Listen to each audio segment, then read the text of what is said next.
Il y a deux points communs entre Yomi Denzel, Max Piccinini, Antoine BM et Louis Esquier. Le premier, c'est que YouTube Ads est une de leurs sources d'acquisition principales. Le second, c'est que j'ai géré directement leur campagne YouTube Ads. Dans cette vidéo, je vais créer une campagne YouTube Ads en live devant vous, comme si je la créais pour un de mes clients. Pour rappel, je mange du YouTube Ads du matin au soir, et ce depuis 2019, donc j'ai un peu de bouteille. Précision très importante, les campagnes YouTube Ads dites classiques vont disparaître courant 2025 pour être remplacé ou plutôt absorbé par un autre type de campagne qui s'appelle Demand Generation, génération de la demande. Et ça, c'est plutôt une bonne nouvelle parce que ça donne accès à plus de fonctionnalités, donc notamment la possibilité d'utiliser des lookalikes comme sur Meta Ads, mais aussi la possibilité de faire des pubs au format image directement sur YouTube Ads, ce qui n'était pas possible avant. Donc dans cette vidéo, je vous propose de prendre de l'avance et c'est avec ce type de campagne que je vais créer une campagne YouTube Ads. Pour info, si après visionnage de cette vidéo, vous souhaitez aller plus loin avec YouTube Ads, eh bien vous trouvez en description la méthode que j'utilise pour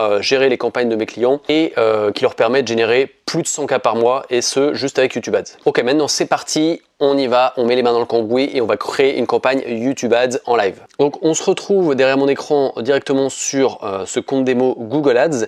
La première chose à faire avant de créer une campagne, c'est de faire en sorte qu'on ait un tracking. Tracking, c'est quoi? C'est ce qui va vous permettre de suivre les conversions. Donc les conversions, ça peut être des achats, ça peut être lorsqu'on soumet un formulaire, ça peut être un ajout panier, ça peut être un appel réservé, ça peut être plein de choses. Là, dans notre exemple, on va partir du principe qu'on souhaite suivre des conversions de type formulaire soumis. Voilà, quelqu'un remplit un formulaire, arrive sur une page de remerciement, pouf, ça comptabilise une conversion de type prospect, de type lead. Donc la première chose à faire, je vais le faire avec le moyen le plus simple. Okay. En général, j'aime bien utiliser Google Tag Manager, que je vous conseille si vous à cette étape de tracking. Mais là, je vais faire vraiment au plus simple, c'est-à-dire que je vais utiliser ce qu'on appelle le hard code, le pixel classique de Google. Donc pour ça, on va aller dans conversion, récapitulatif. Voilà, vous allez cliquer sur créer une action de conversion. Là, on va vous demander, donc vous cliquez sur site web. On va vous demander un site, donc je vais mettre celui-ci par exemple. Rechercher. Là, on va cliquer sur ajouter une action de conversion manuellement. Donc là, on va chercher à suivre une conversion de type contact, ok, contact prospect. On va l'appeler par exemple prospect 1, voilà. Ici, pour l'exemple, on ne va pas mettre de valeur de conversion. Nombre, on souhaite suivre une fois les prospects, donc on va cliquer sur une. Toutes, c'est plus pour si vous avez un e-commerce, c'est-à-dire si vous avez potentiellement des achats récurrents. Okay, là, en principe, c'est pas récurrent, quelqu'un qui soumet un formulaire. Et là, on va laisser ça comme ça et on va cliquer sur OK. Enregistrer et continuer. Donc, c'est pas tout à fait fini. Alors. Donc là, vous avez la possibilité d'utiliser soit Google Tag Manager, soit la configuration, comme je vous disais, de balise Google classique, donc le fameux Pixel Google. Donc Google Tag Manager, on ne va pas l'utiliser ici, on va utiliser la fameuse balise. Donc je vais cliquer ici sur Configurer, Installer manuellement. Et donc là, on récupère le pixel de Google, hein, le fameux JTag. Donc je vais le copier ici et je vais aller sur mon funnel. Donc là, je suis sur Go High Level. Hein, c'est un outil qui permet de créer des funnels, des sites web. Vous pouvez en avoir un autre, vous pouvez avoir System.io, ClickFunnels. Donc là, ce que je vous conseille de faire, c'est de faire une petite recherche sur YouTube, taper le nom de votre funnel builder et de taper Google Ads Tracking ou comment paramétrer les conversions parce que à chaque fois c'est différent, hein, suivant l'outil. En principe c'est pas bien compliqué. Ici moi dans mon cas sur Go High Level, je dois cliquer sur Settings pour installer en fait le funnel sur alors j'ai déjà un pixel Google Tag Manager ici, donc je vais le rajouter ici. Voilà, donc j'ai rajouté mon pixel et ça va être déployé sur tout le funnel en fait. Voilà, donc là pour l'exemple, je vous montre comment c'est, je ne vais pas sauvegarder. Et en fait, la deuxième étape, c'est de récupérer le deuxième bout de pixel. Donc là, on va cliquer sur Annuler et ici cliquer sur Afficher l'extrait d'événement. Et là, vous allez copier cet événement, voilà, tout simplement. Et cet événement, il sera à mettre dans la page, alors je reviens dans mon funnel, la page en fait de remerciement, c'est-à-dire la page sur laquelle le prospect arrive quand il a laissé ses informations, donc son nom, son numéro de téléphone, son adresse email, etc. Moi, en l'occurrence, c'est cette page-là, VSL Page. Donc, il faut bien rajouter, en général, vous avez la possibilité de rajouter un code HTML. Vous cliquez là-dessus, vous ajoutez un petit bout de code, enfin un petit éditor qui vous permet d'ajouter ce petit code, ok, que je viens de copier ici. et c'est ce qui vous permet tout simplement de faire votre tracking. Donc vous voyez qu'en 5 minutes c'est fait. Et ensuite, on peut passer à la création de notre campagne. Avant ça, il y a juste un tout petit paramétrage à faire. Donc, on voit bien ici ma petite action de conversion prospect 1. Okay, on va venir tout en bas dans objectif personnalisé et en fait, on va l'ajouter en tant qu'objectif personnalisé. Je vais cliquer ici, donc je vais l'appeler, je vais le réappeler prospect 1. Et en fait, c'est ce qui nous permettra à nos campagnes d'optimiser spécifiquement pour cet objectif de conversion qui s'appelle prospect 1. Voilà, donc prospect 1, c'est celui-ci. Voilà, enregistré. Voilà, donc mon objectif personnalisé a été configuré. Donc maintenant, je vais pouvoir créer ma campagne. Je vais aller dans campagne. Et donc, on va créer, comme je vous le disais en intro, une campagne non pas YouTube Ads, dit autrement Google Vidéo, mais Demand Generation. Donc pour ça, je vais cliquer sur le petit plus ici pour créer une nouvelle campagne. Ici, on cherche à récupérer des prospects, donc je vais cliquer sur prospect. Ensuite, on nous demande pour quel objectif de conversion on souhaite optimiser cette campagne. Donc moi, j'en ai créé un que j'ai appelé prospect 1, donc je le retrouve ici, si je clique sur le plus. Voilà, et par contre, j'ai pas envie que l'algorithme optimise pour les autres qui sont en fait ajoutés par défaut, achat, envoi de formulaire, contact, etc. Donc je vais tout simplement les supprimer parce que je veux vraiment que la campagne Google Ads, en fait, l'algorithme optimise uniquement pour cet objectif de conversion là. C'est vraiment mon objectif précis. Continuer. Donc là, on en arrive au type de campagne. Donc, comme je vous l'ai dit, on ne fait pas de vidéo. C'est parce que ça va disparaître, ça va être absorbé par génération de la demande. Donc, on va cliquer sur génération de la demande et ensuite continuer. Créer une campagne. Là, Google nous demande de nommer cette campagne, donc je vous conseille d'avoir un bon naming, de trouver votre propre convention de naming, ok, votre propre nomenclature, c'est assez important pour vous y retrouver pour la suite, parce que vous pouvez vous retrouver avec un certain nombre de campagnes. Ça m'est déjà arrivé de gérer plusieurs centaines de campagnes au sein d'un même compte, donc c'est important de s'y retrouver. En général, moi je mets le nom du funnel, enfin de l'offre plutôt, donc on va mettre au hasard offre A. Ensuite, moi j'aime bien mettre le ciblage. Alors avant le ciblage, j'aime bien mettre le type de campagne, donc demand gen, ok, on va mettre demgen pour demand generation, génération de la demande, hein, c'est le type de campagne, voilà. Et ensuite le ciblage, et moi j'aime bien mettre aussi la stratégie d'enchère. Donc en général, je vous conseille de commencer par maximiser les conversions. Okay. Surtout si vous débutez sur Google Ads, vous aurez le choix entre deux stratégies d'enchères, j'y viens juste après. Donc là, on arrive justement à l'objectif. Qu'est-ce qu'on veut? Est-ce qu'on veut maximiser pour les conversions, pour les clics ou pour la valeur de conversion? Donc la valeur de conversion, c'est typiquement le chiffre d'affaires. Donc ça, c'est plus utilisé en e-commerce. Okay. Nous, ici, on cherche à récupérer des prospects, donc qui n'ont pas une valeur en soi, mais on cherche à les comptabiliser. Donc on va chercher à optimiser pour les conversions. Ça, on l'a déjà dit, donc prospect 1, ok. On peut encore ici ajouter si on veut un objectif, mais ce n'est pas nécessaire, on veut vraiment optimiser pour prospect 1. Ici justement, donc je vous disais qu'il y avait la possibilité de choisir entre deux stratégies d'enchères. Donc stratégie d'enchère, en fait, c'est plus l'ordre que vous donnez à Google. Donc là, on a deux types d'ordres quand on optimise par les conversions. C'est un ordre maximiser conversion, donc c'est la première stratégie d'enchère, c'est-à-dire vous donnez l'ordre à Google d'aller chercher le plus possible de conversions, donc ici le plus possible de prospects, et on s'en fiche un peu de combien ça coûte. C'est juste, voilà, va chercher le plus possible de prospects. Si on rajoute ici, si on clique ici, on a la possibilité de définir, par exemple, 10 €. Donc là, l'idée, c'est de donner le signal à Google qu'on souhaiterait, dans la mesure du possible, eh bien, obtenir des prospects pour un coût maximal de 10 €. Voilà. Sauf que au début, l'algorithme, là c'est un nouveau compte, donc l'algorithme ne sait pas à quoi ressemble un prospect, il ne sait pas combien ça coûte en moyenne. Donc c'est pour ça qu'on ne va pas déterminer là de base, quand on commence, de coût par action cible. Okay, donc on va décocher ça. Quotidiennement, à vous de voir, hein, vous pouvez mettre 20 € par exemple pour cette campagne-là. Bon là il vous donne des conseils en fonction du...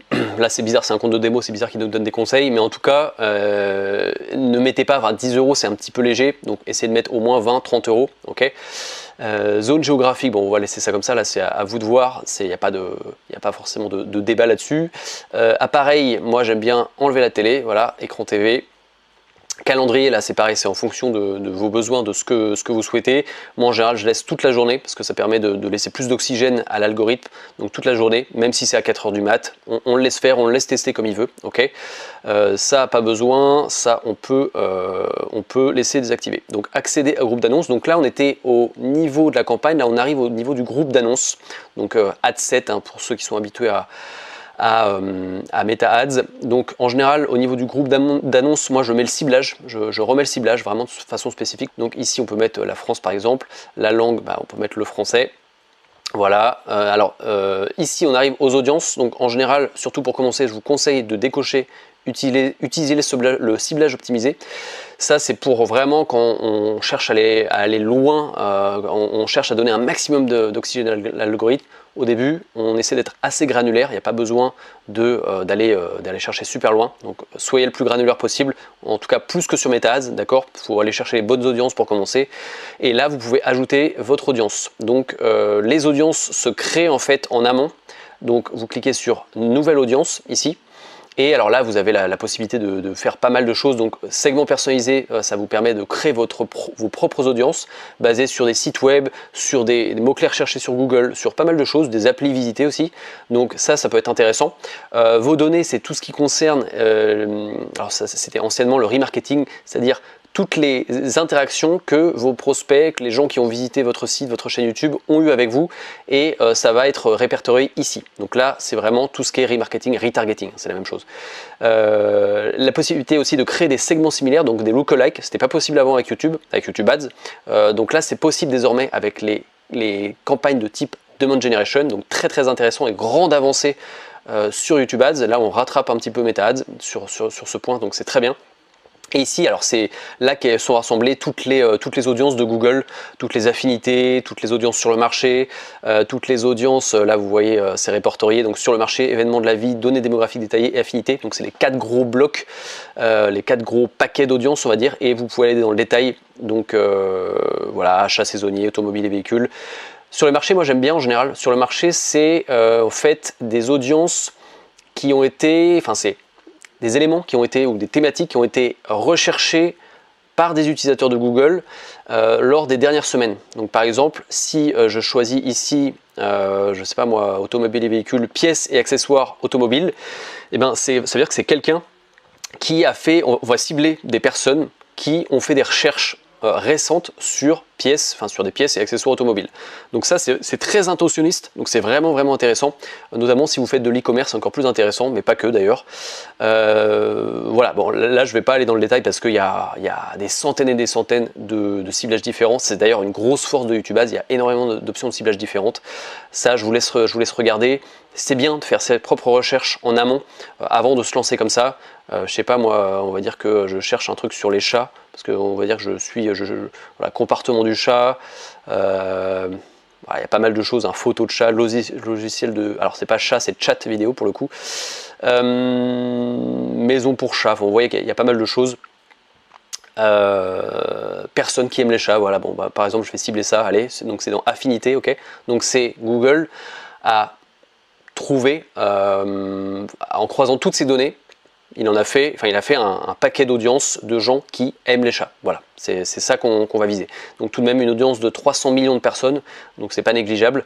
Là, vous avez la possibilité d'exclure des personnes de vos campagnes. Donc typiquement, vous pouvez exclure des gens qui ont déjà opt-in, qui ont déjà laissé leur adresse email, ou alors vos clients existants, par exemple, vous ne souhaitez pas les recibler pour la même offre, donc vous pouvez les exclure ici. Et données démographiques, c'est tout ce qui est intrinsèque, on va dire, voilà, au genre, à l'âge, etc. Donc là, pas de souci là-dessus. Je vais mettre audience test parce qu'on est obligé de mettre un nom, audience test, et je mets chat. Voilà. Toc. Enregistrer. Donc là, on a enregistré notre audience. On peut en mettre plusieurs. Moi, j'aime bien faire une campagne égale une audience, mais vous pouvez en mettre plusieurs si vous le souhaitez. D'ailleurs, j'avais mis pièces. Donc là, c'est bizarre. Il va cibler les pièces accessoires automobiles et les personnes qui aiment les chats. Donc c'est assez étrange, mais bon, pourquoi pas. En tout cas, c'est pour l'exemple. Et ensuite, c'est tout pour le niveau du groupe d'annonces. Donc on va arriver à l'annonce, donc à la publicité. Alors là, c'est pareil, on a une avancée par rapport à avant. On a la possibilité de choisir plusieurs formats. Donc une annonce illustrée unique, donc typiquement une image, ok. Vous pouvez mettre alors image verticale, horizontale, carré. Une annonce vidéo, donc là c'est ce qui va nous intéresser, donc c'est du YouTube Ads classique, hein, par lequel, enfin je dis classique, c'est en général pour les gens YouTube Ads, YouTube c'est de la vidéo avant tout, donc annonce vidéo et annonce illustrée carousel, donc ça c'est plus en général pour le e-commerce, c'est-à-dire vous avez la possibilité de mettre, de faire défiler, vous savez le carrousel, hein, donc plusieurs images carrées que vous pouvez faire défiler, donc ça c'est vraiment pour en général pour mettre en avant des produits de type voilà, e-commerce. Donc nous on veut une annonce vidéo, donc là vous pouvez mettre un nom, donc on va mettre pub 1. Ici vous allez mettre votre site, donc je vais mettre le même ici, voilà. Toc, voilà. Alors ce qui est intéressant aussi, c'est que ici Google nous donne une sorte d'avancement, il nous donne une note entre guillemets de notre annonce. Donc vous allez voir, en fait ça se remplit petit à petit, les éléments vidéo, description, titre, et en fait le but c'est d'arriver à excellent.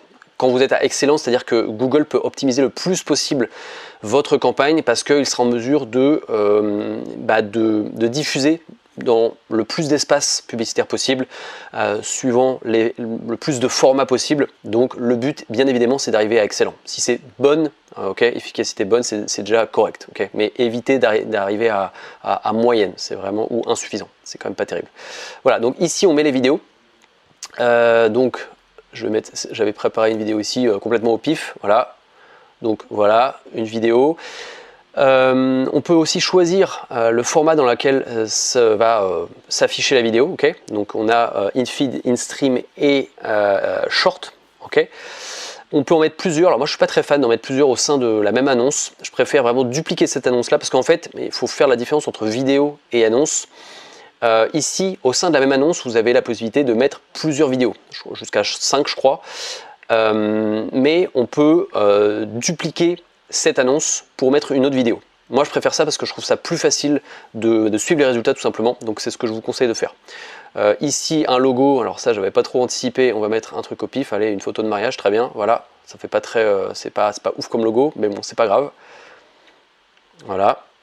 Amélioration vidéo, ça en général, alors là avec ça on laisse Google un petit peu modifier nos vidéos, donc ça en général je suis pas très fan, j'aime pas trop laisser carte blanche à Google, donc en général je désactive ce genre de fonctionnalité. Et ici le titre, alors le titre c'est ce qui va, donc vous voyez jusqu'à 40 caractères, donc c'est ce qui va apparaître c'est ce qui sera le plus visible en fait lorsque quelqu'un verra votre vidéo. Donc je vais mettre, je sais pas moi, ma formation, ou alors formation 100% gratuite. Là à l'inverse j'aime bien en mettre plusieurs, vous pouvez en mettre jusqu'à 5 il me semble, parce que là en fait plus vous allez donner d'assets, donc les assets ça peut être vidéo, image et textuel, donc là ici en l'occurrence textuel, plus vous allez lui donner d'assets à l'algorithme, plus il va être en mesure de faire un maximum de combinaisons et de voir ce qui fonctionne le mieux et de mettre plus de budget là où ça fonctionne le mieux. C'est pour ça qu'en général j'aime bien en mettre le maximum, essayer de blinder ça. Pareil pour les titres longs. Donc les titres longs c'est jusqu'à 90 caractères. Donc là je vais mettre ma super formation pour éduquer mon chat. Voilà. Et on voit qu'elle apparaît ici. On a un aperçu ici, donc c'est pas mal. Donc ça c'est le format in-feed, anciennement Discovery. Ça s'appelle le format in-feed. Donc dans le feed, c'est le type de comment dirais-je, c'est le type de format qui apparaît souvent sur la page d'accueil de YouTube ou alors dans la barre de suggestions tout en haut. Voilà, c'est ce qu'on appelle le format in-feed. Et la description, pareil, formation 100% gratuite pour une durée limitée. Et là on voit que ça apparaît aussi. Voilà, et vous avez la possibilité de voir suivant plusieurs... voilà, là, ici vous voyez vraiment concrètement comment ça apparaît le format in-feed. Donc ça c'est le format in-stream pour le coup. Et il ne nous montre pas le format short, c'est dommage. Bon, l'interface change souvent et les mises à jour ne se font pas tout le temps au même moment. Donc là on voit qu'on a accès à deux formats, mais on peut pas voir les formats short, mais vous avez la possibilité quand même de diffuser au format short, hein, pour info. On est quasiment au bout de cette vidéo et de cette création de campagne. Il n'y a plus grand chose à faire.